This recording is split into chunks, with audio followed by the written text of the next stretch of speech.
Hello friends, Neeraj आ गया हूँ आपके लिए फिर से एक मोटिवेशनल और एक इंस्पिरेशनल और नॉलेजेबल वीडियो लेके।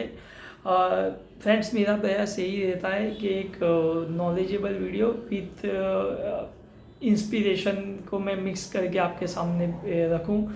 तो आज का वीडियो का टॉपिक है नेचर सिलेक्शन। जैसे कि आपको पता है कि नेचर सिलेक्शन है वो चार्ल्स डार्विन की थियरी है। वही थियरी जो इवोल्यूशन की है।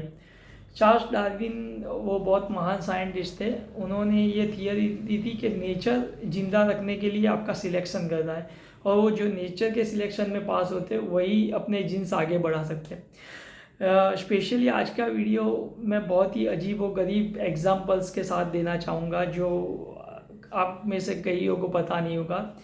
तो फर्स्ट एग्जांपल है कि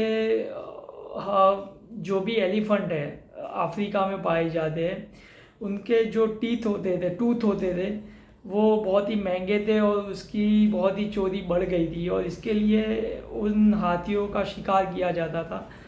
तो नेचर को तो हाथियों को ज़िंदा रखना है, तो नेचर ने ऐसे सिलेक्शन किया कि अब की जो पीढ़ी है हाथियों की पैदा हो रही है उसमें ज़्यादातर के टूथ ही नहीं है, जो हाथी दांत बोलते हैं वो हाथी दांत ही नहीं है। तो अब के जो हाथी है वो बिना हाथी दांत के पैदा हो रहे हैं। दूसरा मैं एग्जांपल मैं आपको देना चाहूँगा जो भी वो भी बहुत ही अजीब गरीब है। वो है कनाडा का एक शिप है। वो उसके जो सिर पे सींग होते हैं वो बहुत ही कीमती होते हैं, और वो सींग के वजह से उसका बहुत ही शिकार हो रहा था। तो कैनेडियन सरकार ने ऐसा डिसीजन लिया कि जिस वो शिप के सिंग 360 डिग्री डेवलप नहीं हुए हो उनका शिकार नहीं कर सकते। तो कुदरत ने ऐसा डिसीजन लिया कि अभी जो शिप पैदा हो रहे हैं उनके जो सिंग है वो 360 डिग्री आते ही नहीं है, वो बीच में से ही बस उसका टोटल जो ग्रोथ है वो बंद हो जाता है, क्योंकि जो 360 डिग्री वाले थे उनका तो शिकार हो जाता था। तो जो नेचर है वो अपने आप सिलेक्ट करता है कि अभी जो जो भी वन्य जीव है वो नाम शेष होने वाले हैं, उनको कैसे बचाना है। तो नेचर की एक अपनी अलग इंटेलिजेंस है। एक लास्ट एग्जांपल लेना चाहूँगा। एक मछली है जो कि समुद्र में पाई जाती है, और वो बहुत ही बड़ी मछली होती है। तो वो उसकी दो दो स्पीसीज होती है, एक बड़ी होती है एक छोटी होती है। तो जो छोटी होती है वो जाल में से निकल जाती है, और जो बड़ी होती है वो जाल में फंस जाती है।